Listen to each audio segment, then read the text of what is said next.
हाय, मैं हूं आदित्य श्रीवास्तव और आप मुझे अभिजीत के नाम से जानते हैं। For more episodes of CID, subscribe to Sony Pal and hit the bell icon.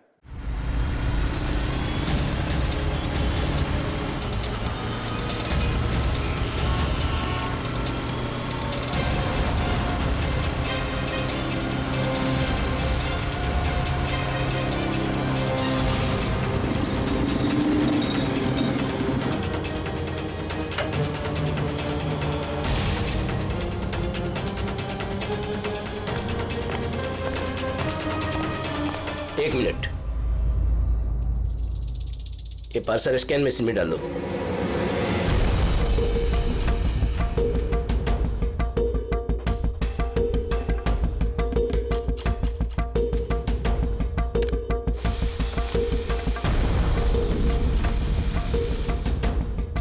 ये पार्सल रिसेप्शन में दे दो।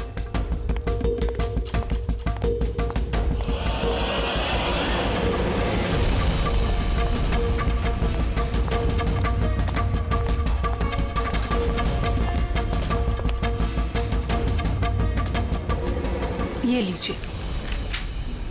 शामू, जी मैडम। ये पार्सल लो, जस्टिस राय के लिए आया है। वो ऊपर प्राइवेट लॉज में बैठे हैं, उनको दे दो। बाप रे, जस्टिस राय, उनके पास कौन जाएगा? क्यों, क्या हुआ? अभी 10 बातें सुना देंगे। Check can made. राय, शतरंज खेलना भूल गए? ऐसी कोई बात नहीं है, मैं बस आज तगड़ा खेलने के मूड में नहीं हूँ। और सुनो, तुम भी आज मुझे हराने की कोशिश नहीं करोगे, समझे? क्यों भाई, तुम्हारा जन्मदिन है इसलिए? बिल्कुल, बहुत अच्छा गेम खेला तुमने। एक और खेले? ठीक है।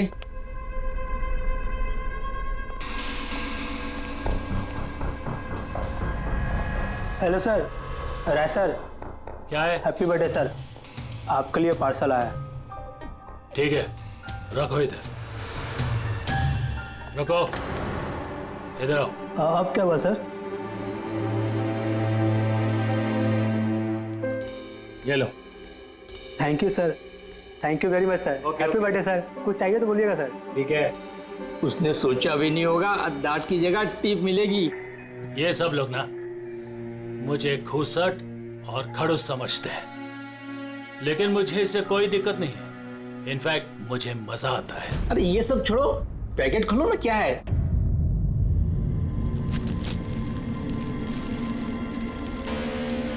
ये है क्या? देश के सर्वश्रेष्ठ कानूनी दिमाग को सम्मान पूर्वक भेंट। कोई नाम नहीं? Press the tell.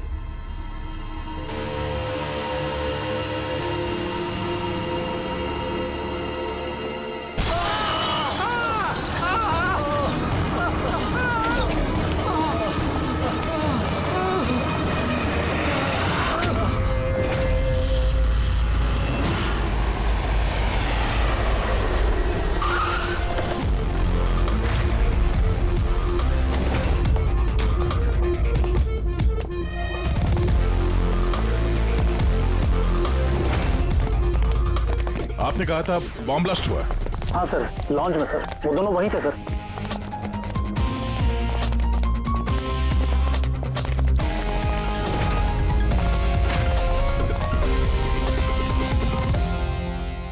ये देखिए सर। यहाँ तो कांच ही कांच है। पूरे फेस पे कांच के टुकड़े हैं। जख्म बहुत गहरा नहीं दिख रहा है। खून भी ज्यादा निकला नहीं है, तो फिर उसकी मौत कैसे होगी? सर, शायद बक्से के अंदर कांच के टुकड़े रखे होंगे। हाँ सर, इसमें एक कांच का शोपीस था। स्कैन करते वक्त गार्ड ने देखा था। एक्चुअली सर, आज जस्टिस राय सर का बर्थडे था ना, इसलिए ये बॉक्स किसी ने भेजा था। लेकिन सर, ये बॉक्स तो मेटल डिटेक्टर स्कैनर सबसे क्लियर होके आया था। फिर पता नहीं क्यों ये सब हो गया। सर, हमारे ज़्यादातर क्लाइंट्स हाई प्रोफाइल जजेस और लॉयर्स हैं, और उनमें से ज़्यादातर ऐसे हैं जिनकी जान को खतरा है, इसलिए हम उनकी सिक्योरिटी और प्राइवेसी का पूरा ख्याल रखते हैं सर। तो आज क्या हुआ? हाँ? सर, प्रेस द टेल, क्या है ये? जो कुछ इस बॉक्स में होगा शायद उससे रिलेटेड है। ये पार्सल तो जस्टिस राय के लिए था। ये जस्टिस लाल बिना वजह मारे गए। शौपथन, अब ये ऑनलाइन शॉपिंग की गई है। चारों तरफ कांच बिखरे हैं। इन लोगों का कहना था कि धमाका हुआ है, पर अगर पैकेट के अंदर कांच था तो धमाका हुआ कैसे? और अगर यहाँ पे बॉम्ब ब्लास्ट हुआ था तो फिर मेटल या प्लास्टिक के टुकड़े या फिर बारूद कुछ तो होना चाहिए ना। ऐसा कुछ भी नहीं है यहाँ पे। एक काम करो, ये बॉडी और ये कार्ड इसको फॉरेंसिक लैब में भेज दो। और पूर्वी, ये जस्टिस राय का मोबाइल फोन चेक करो। मेटल डिटेक्टर वहाँ, स्कैनर वगैरह तो सब है।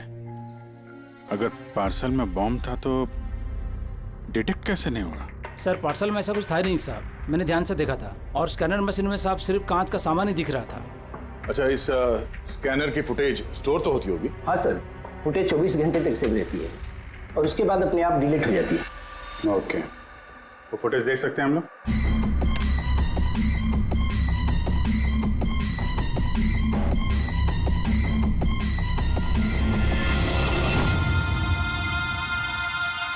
ये क्या? कोई शोपीस तो लग रहा है। देखिए सर, कहीं कोई मेटल है ही नहीं और इतना पारदर्शी कांच ही हो सकता है। जब वो डिलीवरी बॉय आया था तब की फुटेज है? हाँ सर, और कल बारिश की वजह से सीसीटीवी कैमरा खराब हो गया था। आप कह रहे थे सिक्योरिटी का बड़ा इंतजाम है, ये आपका इंतजाम है? Sorry sir.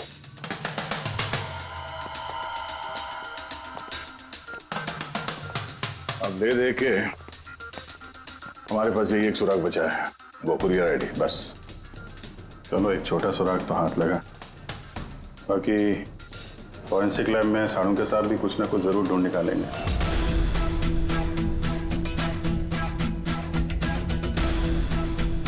ये गुत्थी तो सूरज ही नहीं रही है। समझ में नहीं आ रहा है आखिर ये हुआ कैसे। जैसा के तू कह रहे तेरे समझ में नहीं आ रहा कि इन दोनों की मौत हुई कैसे? अरे नहीं, ये समझ में आ गया कि इनकी मौत कैसे हुई है। ये जो कांच के टुकड़े हैं ना, इनमें जहर है, इसकी वजह से इनकी मौत हुई है। कांच के टुकड़े जहरीले थे? हाँ, वो जो कांच का शोपीस बना था ना, तो शोपीस बनाते वक्त जब कांच को पिघलाया गया तब खूनी ने उसमें जहर मिला दिया। जब कांच ठंडा हो गया तो जहर पूरे के पूरे कांच में फैल गया।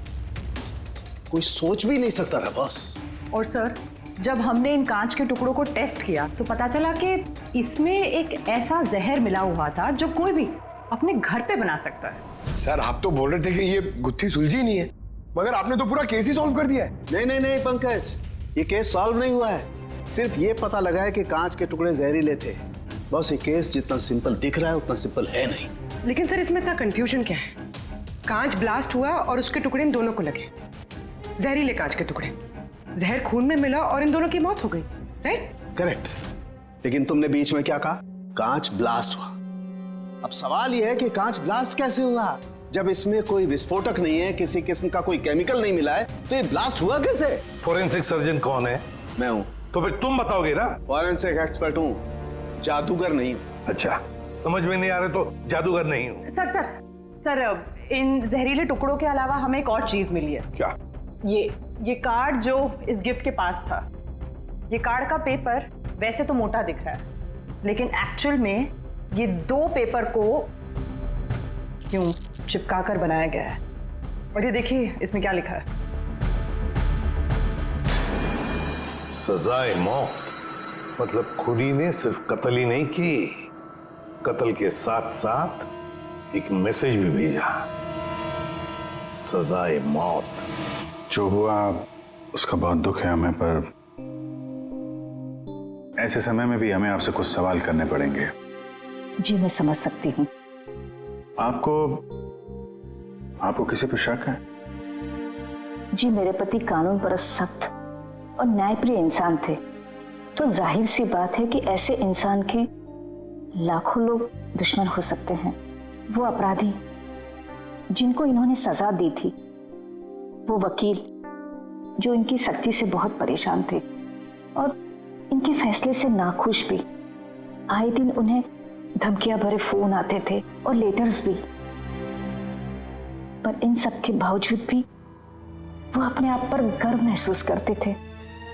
उन्हें लगता था कि उनकी ईमानदारी का ये इनाम था। I'm sorry, इससे आगे मैं और कुछ आपको बता नहीं पाऊंगी, पर हाँ, आनंद आपको सब कुछ बता देगा। आनंद? आनंद कौन है? आनंद इनका पर्सनल असिस्टेंट है। और कहाँ मिलेंगे मिस्टर आनंद? वो मेरे पति के चेंबर में ही ऊपर बैठकर काम कर रहे हैं। आप चाहे तो उन्हें मिल सकते हैं। मिस्टर आनंद, जस्टिस राय पे बहुत सारे हमले हुए थे, बहुत लोग दुश्मन थे उनके, क्या जानते हैं इनके बारे में आप? सर, उनको धमकी देने वाले लोगों की कमी नहीं थी। अच्छा, ऐसे कितने लोग थे जिन्होंने जान से मारने की धमकी दी थी? अनगिनत। उनकी धमकियों को ट्रॉफी के जैसे संभाल कर रखते थे। 1 मिनट सर।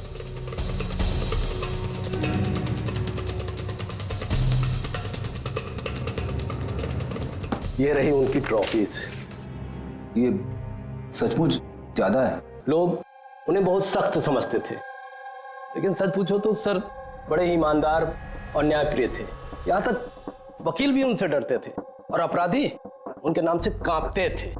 धमकी पर एक खत तो ठीक है, लेकिन ये पत्थर और स्याही क्यों? कई साल पहले किसी ने खिड़की से पत्थर फेंका था, तो सर ने पत्थर भी रख लिया था।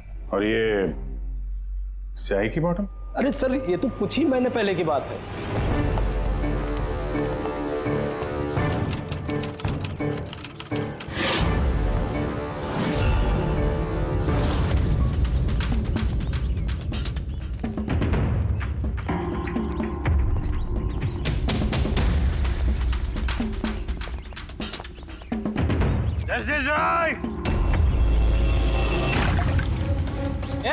क्या कर रहे हो? तुम्हारी इसी स्याही ने मेरी जिंदगी बर्बाद की थी, याद है ना? अभी चाहकर भी भूल नहीं पाओगे मुझे, नहीं भूल पाओगे तुम। रखो, आनंद जाके बॉटल लाओ। Yes sir. ओके। अब ये बॉटल सोवेनियर बनेगी हमारी स्टडी रूम में। Yes sir. कमल को इस हरकत की वजह से फिर से जेल हुई, शायद अब भी जेल में ही हो। रेडी? ये सारी चीजें अपने कब्जे में ले लो। और मिस्टर आनंद, जज साहब को जिन जिन लोगों ने धमकी दी है, सबकी डिटेल चाहिए हमें, सबकी लिस्ट चाहिए। यार वीरेन प्लीज यार, एक बार फिर से पता करो यार, शायद कुछ पता चल जाए। सर, जब ये पॉसिबल है ही नहीं तो पता चलेगा कैसे? देखिए, आप सिर्फ मुझे कांच के टुकड़े दिखा रहे हैं, ना इसमें बारूद है, ना केमिकल है, ना कोई मेटल, और कोई विस्फोटक पदार्थ भी तो नहीं है इसमें कि हमें पता चल सके कि ये ब्लास्ट की वजह क्या है। अरे यार वीरेन, वहां पर जो कुछ था वही दूंगा ना, वहां पर सिर्फ कांच के टुकड़े थे और कुछ नहीं था। तो सर, ये बॉम्ब ब्लास्ट है ही नहीं, क्योंकि दुनिया में ऐसा कोई भी बॉम्ब नहीं बना है जो सिर्फ कांच के टुकड़ों से बना हो। कांच में विस्फोटक गुण होते ही नहीं है सर, ट्राई टू अंडरस्टैंड। मुझे मालूम है कांच में विस्फोटक गुण नहीं होते, लेकिन वहां पर ब्लास्ट हुआ है, ब्लास्ट में सिर्फ कांच के टुकड़े मिले और कुछ मिला ही नहीं है यार। तो सर, आई विश कि आप ये केस जल्द से जल्द सॉल्व कर लें, ताकि हमें भी तो पता चले कि ये ब्लास्ट हुआ कैसे। सर आप लोग कांच के गुणों के बारे में बात कर रहे हैं ना? मैं ऐसी किसी को जानती हूँ जो हमारी हेल्प कर सकती है। ग्रेट सर, उसको हर तरह के कांच के बारे में पता है। आई थिंक हमें एक बार उससे मिल लेना चाहिए। मिलते हैं तारिका, तुम जिससे कहोगी उससे मिलते हैं। बस मुझे सिर्फ ये पता करना है कि आखिर ये ब्लास्ट हुआ कैसे।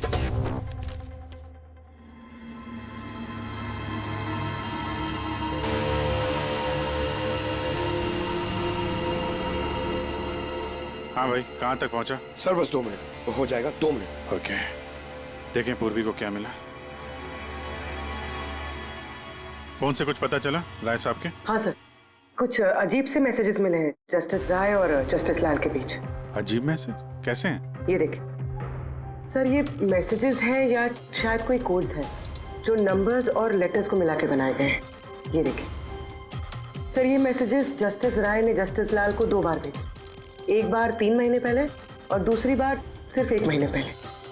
अब या तो ये इन दोनों दोस्तों के बीच का कोई सीक्रेट कोड है, या तो फिर कोई ऐसी खास बात है जो जस्टिस राय जस्टिस लाल को बताना चाहते हैं। एक काम करो, ट्राई करो डिकोड करने के लिए, देखो कुछ पता चलता है क्या। हाँ, ये लिस्ट पूरी हुई? हाँ सर, जस्टिस राय के पीए आनंद ने जो हमें धमकियों के बारे में बताया था सर, उस हिसाब से हमने ये 3 सस्पेक्ट की लिस्ट बनाई है। 3 भागों में क्यों, क्या है? अब यहाँ पे जितने लोग हैं, इनमें से सभी लोगों ने कभी ना कभी जस्टिस राय को धमकी दी है, और इनमें से ज्यादातर लोग जेल में भी है। लेकिन ये वनेश, ये एक मर्डर के केस में अंदर गया है और बाद में इसकी दिमागी हालत ठीक नहीं है, इसलिए इसे रिहा कर दिया गया। और ये कमल जी, इन्होंने जस्टिस राय पे स्याही फेंकी और इस जुर्म में इन्हें अंदर कर दिया गया। फिलहाल ये कहां पर है उसकी कोई जानकारी नहीं है। सर ये दूसरी लिस्ट जो है इसमें से ये 3 लोगों को सजाए मौत दी हुई है सर जस्टिस ने, और ये अभी भी जेल में अपनी सजा काट रहे हैं। 3, ये चौथा, ये कौन है? सर ये है किशोर जी, इनके बेटे को जस्टिस ने 3 साल की सजा दी थी सर, और न्यूज में एक आर्टिकल आई थी कि ये सजा ज्यादा देने की जरूरत नहीं थी और इस वजह से वो शायद डिप्रेशन में होगा और उसने अपनी आत्महत्या कर दी सर। तो इस किशोर के पास अच्छी खासी वजह है बदला लेने की। और ये है धवन, ये एक वकील है पेशे से, और अजीब बात यह है कि पिछले साल इसने जस्टिस राय के कोर्ट में बहुत सारे केसेस लड़े, पर वो एक भी जीत नहीं पाया, सारे हार गए। तो कहीं ये हारा हुआ वकील बदला लेने के चक्कर में राय साहब को, हाँ ये भी हो सकता है कि ये कोई काबिल वकील ही ना हो। तो अब कुल मिला के हमारे पास बचते हैं 4 सस्पेक्ट, एक ये कमल, वनेश, किशोर और धवन। सर गिफ्ट भेजने वाले का पता चल गया, वो गिफ्ट कमल ने भेजी थी और शॉपेथॉन वालों ने कुरियर की आईडी से पता किया है। तो उनके पास उसका एड्रेस तो होगा ना? नहीं सर, एड्रेस का तो पता नहीं चला। कोई बात नहीं, कमल जिस जेल में था वहां से पता चल जाएगा, वहां चलते हैं। सॉरी ऑफिसर, लेकिन हमें उसे 1 महीना पहले ही छोड़ना पड़ा। जज पे हमला किया था, इतनी जल्दी छूट गया? 1 मिनट, आपने कहा कि उसे छोड़ना पड़ा, लेकिन क्यों? उसकी तबीयत की वजह से, क्योंकि सालों से उसको नशे की लत थी। 7 साल पहले वो एक केस में पकड़ा गया था, वहां उसने पीना छोड़ दिया, लेकिन जेल से छूटने के बाद फिर उसने पीना शुरू कर दिया, इसलिए उसका पूरा लीवर खराब हो चुका था। ये भी तो हो सकता है कि उसने लीवर खराब होने का बहाना किया हो। नहीं नहीं सर, हमने डॉक्टर से कंफर्म करके उसे छोड़ा था। अच्छा, उसका एड्रेस तो होगा ना आपके पास, वो दे दीजिए। एड्रेस तो है, लेकिन मुझे लगता है वो वहां नहीं मिलेगा, वो हॉस्पिटल में ही मिलेगा, क्योंकि उसे जल्द से जल्द लीवर ट्रांसप्लांट करने की जरूरत थी। लेकिन जहां तक मुझे पता है कि शराब के आदी लोगों को लीवर ट्रांसप्लांट की इजाजत नहीं मिलती है। मिलती है, अगर शराबी कम से कम 6 महीने तक शराब ना पिए तो, और यहाँ जेल में तो मिलने से रही, इस बिना पे हमने उसको permission they the. Okay sir, thank you. अगर ऐसा है तो अपनी जान बचाने के लिए इसने कहीं ना कहीं किसी हॉस्पिटल में रजिस्ट्रेशन तो करवाया ही होगा। एग्जैक्टली। और ये कोई छोटा मोटा इलाज तो है नहीं जो कहीं भी हो जाए। शहर में गिने चुने हॉस्पिटल है जहाँ पे ट्रांसप्लांट हो सकता है, वहीं ढूंढते हैं इस कमल को। अरे तारिका, ये तुम कहाँ ले आए भाई मुझे? मैंने तो सोचा तुम किसी ग्लास फैक्ट्री में लेके जाओगी। बट एनीवे, ये जो कुछ भी है ना, है बड़ा खूबसूरत। शुक्रिया। आप sir, she is my friend Vivian. ये ब्यूटीफुल आर्ट गैलरी इसी की है। ये ऐसे खूबसूरत आर्ट पीसेस बनाती रहती हैं, और कांच के भी। And Vivian, he is doctor Salunkhe. Hello. अच्छा यार, वी नीड योर हेल्प। हमें कांच और कांच की चीजों के बारे में इंफॉर्मेशन चाहिए, एक मर्डर मिस्ट्री सॉल्व करने के लिए। श्योर। अच्छा विवियन, ये सारी चीजें आप ही ने बनाई हैं? जी। ऑब्वियसली आप ही ने बनाई होंगी, लेकिन कैसे? बहुत आसान है। वैसे तो ज़्यादातर चीज़ें कांच को पिघलाकर बनी है। प्रोपेन टॉर्च से कांच पिघलाया जाता है और उसी पिघलाए हुए कांच को मनचाहा आकार दे दिया जाता है। अच्छा हाँ, ये एक एक्सरे इमेज है कांच के शोपीस का, लेकिन सरप्राइजिंग बात यह है कि ये पूरा ब्लास्ट हो गया। Do you think it's possible? इसका आकार तो बूंद जैसा है, लेकिन समझ में नहीं आ रहा कि ये है क्या। विवियन, एक बार जरा फिर से देखो गौर से, शायद कुछ ऐसी चीज हो जो तुमने अभी तक देखी नहीं। एक मिनट, इसकी नोक देख रहे हैं आप लोग?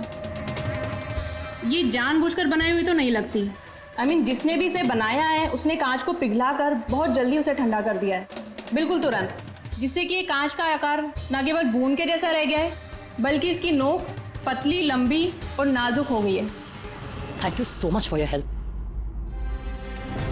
कांच को पिघला करके ठंडा कर दिया गया, तुरंत तुरंत, जैसे वो बूंद बनी।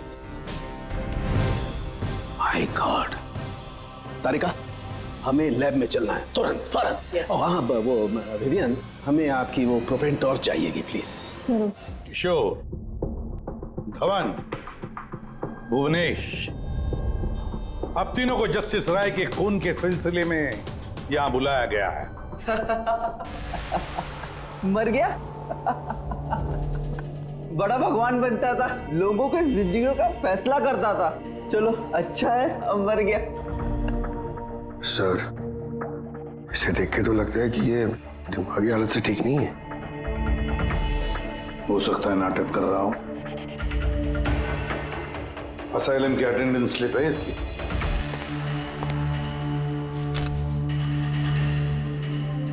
सर, इसमें तो लिखा है कि 1 महीने से बाहर ही नहीं गया असाइलम से। और ये रिपोर्ट खुद डॉक्टर ने बनाई, ये देखिए। ठीक है, ले जाओ इसे। चलो चलो उठो।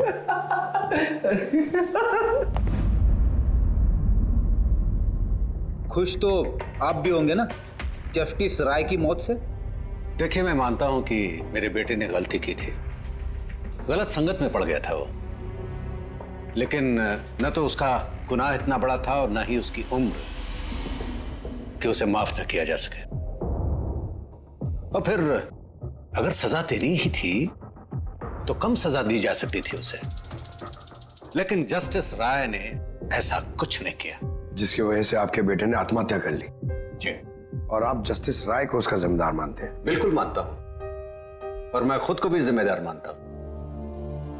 शायद मेरी अपनी परवरिश में कोई कमी रह गई थी। और धवन जी, आपने पिछले साल में जस्टिस राय के कोर्ट में 17 केसेस लड़े हैं और आप 17 के 17 केसेस हार गए। आपको भी गुस्सा आया होगा, इसलिए आपने तो इस वजह से मैंने उनका खून कर दिया, ऐसा सोच रहे हैं आप? इससे बचकानी सोच कोई हो ही नहीं सकती। इस वजह से कोई किसी का खून करता है क्या? इस जजमेंट की वजह से आपके क्लाइंट्स आपको छोड़कर चले गए, वकील के तौर पर आपकी बदनामी हुई। जस्टिस राय ने ना सिर्फ आपके खिलाफ जजमेंट दी, बल्कि आपके प्रैक्टिस के खिलाफ, आपकी वकालत के खिलाफ जजमेंट दी। सर, मैं मानता हूं आपने जो कुछ भी कहा सच है, लेकिन इससे यह कतई साबित नहीं होता कि मैंने उनका खून कर दिया है।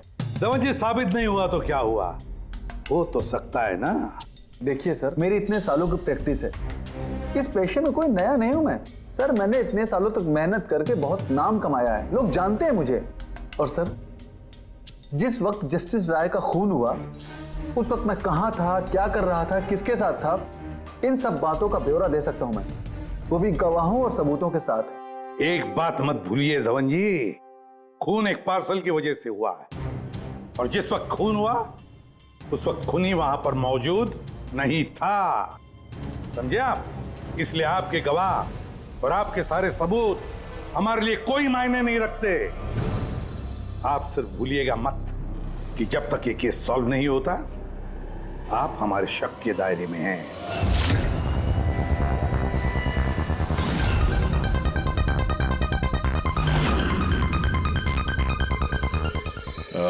Doctor Puneet? Yes sir, that's doctor Puneet. Thank you. Doctor Puneet, हम लोग सीआईडी से हैं, आपसे फोन पे बात हुई थी कमल के बारे में। जी हाँ, मुझे याद है। दरअसल कमल हमारे लिवर ट्रांसप्लांट की लिस्ट में है और हम उसके लिए सही डोनर का इंतजार कर रहे हैं। और एक बात अच्छी है कि उसने शराब पूरी तरह से छोड़ दी है, वरना हम ये ऑपरेशन नहीं कर पाते। तो आपके पास इस कमल का एड्रेस तो होगा? जी, एड्रेस तो नहीं है। तो डॉक्टर साहब, उसको अगर डोनर मिल गया तो आप उसे कांटेक्ट कैसे करेंगे? सिंपल है, हम डोनर्स और जरूरतमंद पेशेंट की लिस्ट हमारी वेबसाइट पर अपलोड कर देते हैं और सभी पेशेंट्स अपने डोनर्स की सही लिस्ट वहां पे देखते हैं और हमें कांटेक्ट करते हैं। अगर कमल अपना नाम लिस्ट में देख लेता है तो यकीनन वो यहाँ आ जाएगा। ये तो बहुत अच्छी खबर है। डॉक्टर साहब, आपको हमारा एक काम करना होगा। पिघले हुए गरम गरम कांच को तुरंत ठंडा करना है, तुरंत। और पानी से ज्यादा अच्छा ये काम और कौन कर सकता है?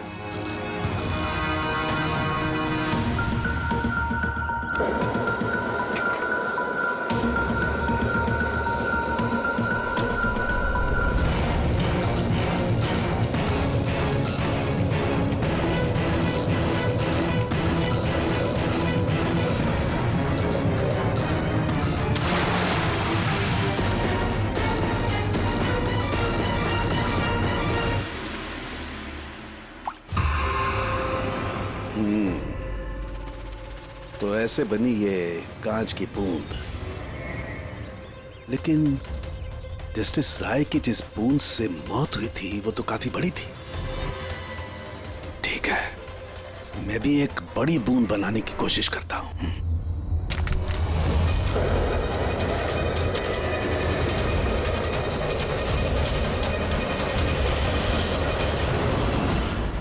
ये कोड्स आखिर है क्या?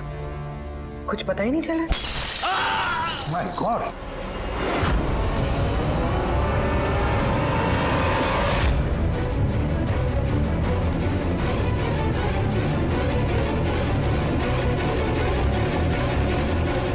अरे सर, सालू साहब क्या हुआ? सर क्या हुआ सर? सर ये सब हुआ कैसे? कहीं आप बॉम्ब तो नहीं बना रहे थे? हाँ, क्या? बॉस, वो जस्टिस राय को और जस्टिस लाल को जिस तरह के बॉम्ब से मारा गया है ना, मैंने पता कर लिया बॉम्ब किस तरह से बनाया गया। बहुत आसान है। वो कैसे सर? अरे यार, सब कुछ यही पूछोगे, थोड़ी मरम पट्टी तो करने दो यार। बस कांच के इस बूंद जैसे आकार को सिर्फ एक ही तरीके से बनाया जा सकता है, गरम गरम पिघले हुए कांच को पानी में गिराकर। पिघला हुआ कांच पानी में गिरेगा और तुरंत ठंडा होकर के ये बूंद जैसा आकार ले लेगा। इसके इस आकार की वजह से ही इसे कांच के आंसू भी कहा जाता है। यार, ये कांच के आंसू के बारे में छोड़, कैसे बनते हैं? ये कांच का आंसू फूटा कैसे, ये बता पहले। वही तो पता करने की कोशिश कर रहा था बॉस। मैंने इस कांच के आंसू मतलब इस बूंद के अगले सिरे को बहुत मोड़ने की कोशिश की, लेकिन कुछ नहीं हुआ। उसके बाद मुझे याद आया, पार्सल के साथ मैसेज भी आया था और उस मैसेज में लिखा हुआ था प्रेस द टेल। मैंने ये इसकी दुम, इसकी पूंछ को दबाया, बम। आपको मालूम ही है सर, ये पूंछ दबाई और टूट गया, ये कुछ समझ में नहीं आया। मैं समझा। दरअसल ये सब कुछ होता है कांच के अणुओं में भीषण भौतिक तनाव की वजह से। जैसे ही कांच, गरम गरम कांच, पिघला हुआ कांच एकदम ठंडा होता है, इसके अणुओं में बहुत जबरदस्त भौतिक तनाव हो जाता है और फिर इसकी पूंछ को जब तोड़ा गया तो जबरदस्त भौतिक तनाव की वजह से इसके अणु एकदम बिखर गए और बूम, ब्लास्ट। ये सब कुछ कोई आम आदमी जान ही नहीं सकता। इसे जानने के लिए भौतिक विज्ञान की अच्छी खासी जानकारी होना बहुत जरूरी है। यानी कातिल कोई ऐसा है जो ये सब अच्छी तरह से जानता है। डॉक्टर पुनीत अपनी केबिन में है? हाँ सर है। Thank you. डॉक्टर साहब मेरे लिए डोनर मिल गया? हाँ, कब है मेरा ऑपरेशन, कब कर सकते हैं? वो अभी हम आपका ऑपरेशन नहीं कर सकते क्योंकि आपके लिए सही डोनर नहीं मिला है। ऐसे कैसे हो सकता है डॉक्टर? मेरा नाम लिस्ट में सबसे पहले था।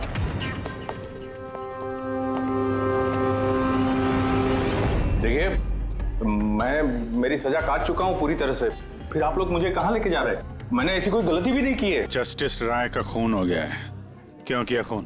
जस्टिस राय का खून? लेकिन मैंने कुछ नहीं किया। आपने शॉपथॉन वेबसाइट से जस्टिस राय के लिए उनके जन्मदिन पे तोहफा भेजा था ना? नहीं तो मैंने कोई तोहफा नहीं भेजा था। तुमने कुछ नहीं किया तो फिर तुम अंडरग्राउंड क्यों थे? देखिए, मैं अंडरग्राउंड नहीं हुआ था।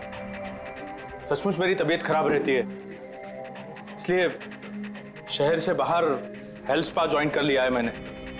जेल से छूटने के बाद मैं वही रहता हूँ। और वो पार्सल, कांच का अजीब सा शोपीस जो आपने जस्टिस राय को भेजा था शॉपथॉन वेबसाइट से, जिसपे आपका कॉन्टैक्ट डिटेल्स भी था। हाँ, मैंने शॉपथॉन वेबसाइट से शॉपिंग जरूर की है और पार्सल भी भेजा है, लेकिन जस्टिस राय को नहीं भेजा मैंने मेरी बेटी को भेजा है क्योंकि उसका जन्मदिन था। मेरी वाइफ मुझसे नाराज है, इसलिए मेरी बेटी को मुझसे नहीं मिलने दे रही है, तो मैंने वो शॉपथॉन वेबसाइट से गिफ्ट खरीदा और मेरी बेटी को पार्सल कर दिया। कोई सबूत है इसका तुम्हारे पास? हाँ है ना सर, मैं आपको शॉपथॉन वेबसाइट का मेरा अकाउंट दिखाता हूँ, उस पर आप लोगों को पता चल जाएगा कि मैंने कब और क्या खरीदा है। देखिए। ठीक है।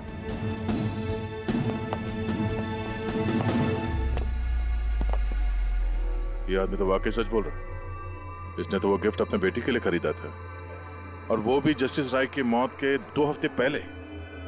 मतलब कातिल जानबूझ के हमारा ध्यान इसकी तरफ भटका रहा था। यानी वो जो कोई भी है उसे कमल की पूरी हिस्ट्री के बारे में मालूम था। उसने उसके घर से वो पार्सल का डब्बा चुराया, उसमें कांच का सामान रखा और किसी तरह से जस्टिस राय तक पहुंचा दिया। कातिल वही है जिसने ये पार्सल जस्टिस राय तक पहुंचाया।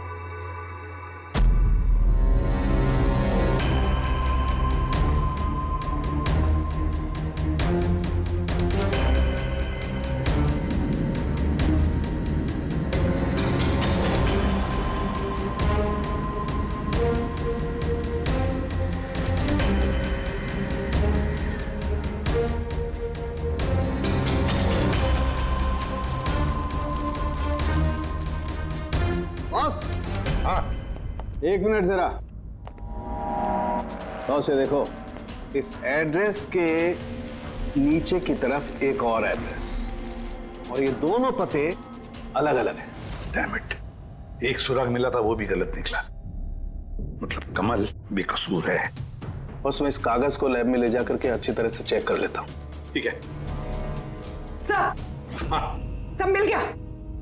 एक सबूत गया तो दूसरा मिल गया, कोड डिकोड हो गया। कोड में क्या है? सर वो कोई कोड्स नहीं है, सिंपल मैसेजेस है। उन दोनों डेट्स पे जब जस्टिस राय ने जस्टिस लाल को मैसेजेस भेजे थे, उन दोनों डेट्स पे दो बातें कॉमन थी। कौन सी बात? सर पहली बात, उन दोनों डेट्स पे दोनों जजेस में से एक शहर से बाहर था, और दूसरी बात, उन दोनों डेट्स पे संडे था। और जिस दिन कत्ल हुआ है उस दिन भी संडे था। एग्जैक्टली सर, और मारे जाने से पहले वो दोनों शतरंज खेल रहे थे। यस, जो मैसेजेस जस्टिस राय ने जस्टिस लाल को भेजे हैं वो कोई कोड्स नहीं, शतरंज की चालें थी। वो दोनों चाहे कहीं भी हो अपना शतरंज का खेल जरूर पूरा करते थे। जहां छोड़ा अगली बार वहीं से पकड़ते थे। मतलब दोनों भी जजेस संडे के दिन शतरंज खेलते थे, और ये बात कातिल जानता था, इसीलिए उसने उसी संडे को खुद अपने हाथों जाकर वो पार्सल डिलीवर किया। वो जानता था कि जस्टिस राय वहां होंगे। सर वो ये भी जानता था कि जस्टिस लाल भी वहां पे होंगे। बिल्कुल सही कहा तुमने अभिजीत, बिल्कुल सही कहा। हम तो ये सोचकर चल रहे थे कि कातिल ने जस्टिस राय पर हमला किया, पर उस एक्सप्लोजन में जस्टिस लाल की जान बेवजह चली गई। हालांकि असली बात तो ये है, कातिल चाहता था कि जस्टिस राय के साथ साथ जस्टिस लाल को भी खत्म कर डाले। किशोर, जतिन, भुवनेश, इन तीनों की कुंडली निकालो, देखे तो सही कि इनमें से किसी के पास कोई वजह थी इन दोनों जजेस को मारने की। और फिर धवन, पता लगाओ उसके सारे के सारे केसेस उसने जस्टिस लाल के कोर्ट में लड़े थे, वो क्या है और किसके हैं। सर, हाँ सर, धवन के बारे में पता करके आ रहा हूं। जस्टिस लाल के कोर्ट में सर वो 100 में से 75 केसेस आ रहा था। सर, हाँ सर, जतिन के जेल रिकॉर्ड्स मिल गए। उसके वकील ने डिप्रेशन के बिना पे जतिन को छोड़ने की अपील की थी, और उसकी अपील ठुकरा दी गई थी। जज कोई और नहीं, जस्टिस लाल ही थे। तो जतिन के पिता किशोर के पास अच्छी खासी वजह है कत्ल करने की, पर इतना पेचीदा प्लान वो बना पाएगा? वही तो सर, किशोर एक स्कूल टीचर है, उसे कैसे पता होगा कि कांच के आंसू से किसी की जान जा सकती है? ये तो इस बात पर निर्भर है कि ये किशोर मास्टर जी स्कूल में कौन सा विषय पढ़ाता है। पता लगाओ ये कौन सा सब्जेक्ट पढ़ाता है स्कूल में। रही बात धवन की, उसके पास तो एलिबाई है, तो बस इन दोनों के एलिबाई फिर से चेक करो अच्छी तरह से। बच्चों, आज मैं तुम्हें एक नया एक्सपेरिमेंट सिखाऊंगा। जानते हो किसका? कलर्स का एक्सपेरिमेंट। रेडी? ये देखो, दूध है। अब मैं इसमें डिफरेंट कलर्स के एक एक ड्रॉप डालूंगा।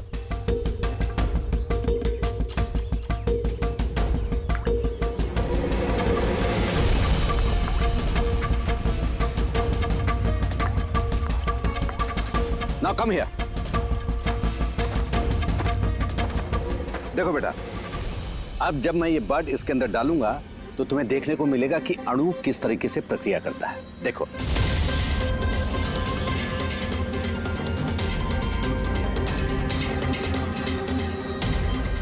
देखा? इसे कहते हैं विज्ञान का जादू। कमाल है। नहीं, मैं आपके प्रयोग की बात नहीं कर रहा हूं, आपके बारे में बात कर रहा हूं। आपने कभी बताया नहीं कि आप विज्ञान पढ़ाते हैं? आप लोग यहाँ, मैं तो बस वो प्राथमिक विज्ञान पढ़ाता हूँ। आपने बच्चों को वो कांच के आंसू वाला प्रयोग दिखाया नहीं? कैसे पूंछ दबाते ही ब्लास्ट हो जाता है। हाँ? आप क्या बात कर रहे हैं? मुझे नहीं पता। आपको सब पता है। अब जरा इन बच्चों को जाने के लिए कहिए। बच्चों, आज के लिए छुट्टी, बाकी की पढ़ाई कर जाओ तुम लोग। सर को पहचानते हैं आप?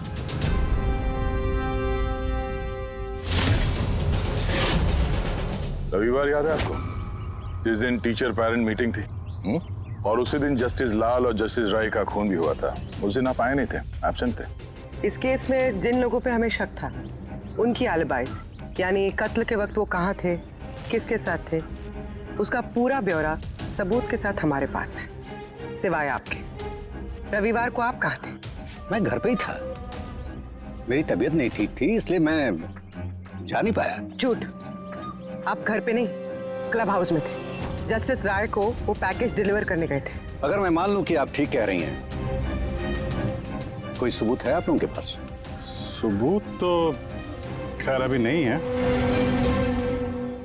अच्छा, ये जो आप ये जो प्रयोगशाला यहाँ बनाया हुआ आपने, यहाँ पे जो बच्चों को दिखाते हैं, इसके अलावा कहीं प्रयोग करते हैं या यही जगह है? नहीं, बस यहाँ पे यही एक खुली बड़ी जगह है जहाँ मैं बच्चों को कुछ इंटरेस्टिंग प्रयोग बताता हूँ। अच्छा,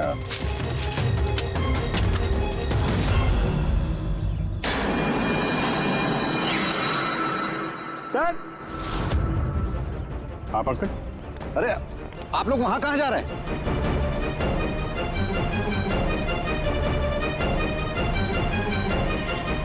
अरे ये क्या कर रहे हैं आप? प्रोफेसर साहब, आपको सबूत चाहिए था ना, वही ढूंढ रहे हैं। सर, पहचान रहे ना इसे आप? ये तो एक टुकड़ा है, ऐसे बहुत सारे टुकड़े यहाँ मिलेंगे अगर यहाँ पे आसपास खोदा गया तो। ये आपको भी पता है। ये कोई साधारण कांच के टुकड़े नहीं है डॉक्टर साहब। आपने जो एक्सपेरिमेंट्स किए थे और जो प्रयोग सफल नहीं हुए, आपने उन कांच के टुकड़ों को लाकर यहाँ पर दबा दिया, है ना? अभी आप सच बोलेंगे कि इस कांच को हम जाके टेस्ट करें? क्योंकि अगर इसने टेस्ट किया तो इसमें वो जहर जरूर मिलेगा। हाँ, मैंने ही उन दोनों को मारा है, क्योंकि उन दोनों ने मिलकर के मेरे बेटे को मारा है। मैंने उसी वक्त ठान लिया था कि इन दोनों से अपने बेटे की मौत का बदला लूंगा मैं।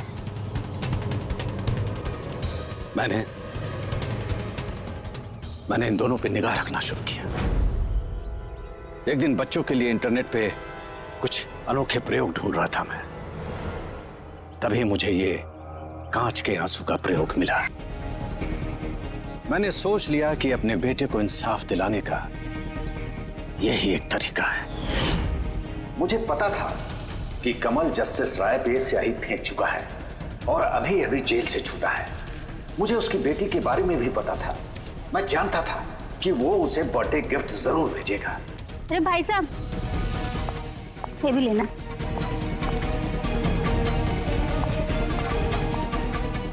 बस उसी गिफ्ट का डब्बा मैंने वहां से उठा लिया और अपने प्लान को अंजाम दिया।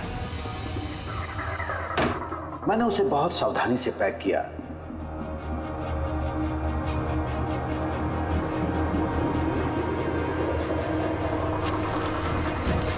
और फिर डब्बे पे पुराने एड्रेस के ऊपर नया एड्रेस लगाया। फिर मैंने उन दोनों की मौत का सामान वहां पहुंचा दिया। मुझे जो करना था मैंने कर दिया। मैंने उन दोनों से अपने बेटे की मौत का बदला ले लिया, उसे इंसाफ दिला दिया। इंसाफ नहीं, सिर्फ बदला था। जिससे ना तो तुम्हारे मरे हुए बेटे की आत्मा को शांति मिलेगी और ना ही उन बच्चों को जो तुम्हें अपना गुरु मानते हैं। हाँ, तुम्हारे इस गलती से उन्हें सबक जरूर मिलेगी। अपनी बची हुई जिंदगी जेल में काटते हुए शायद आप भी अपना सबक सीख ही लेंगे। For more updates, subscribe to our channel, click the show links and enjoy watching the videos.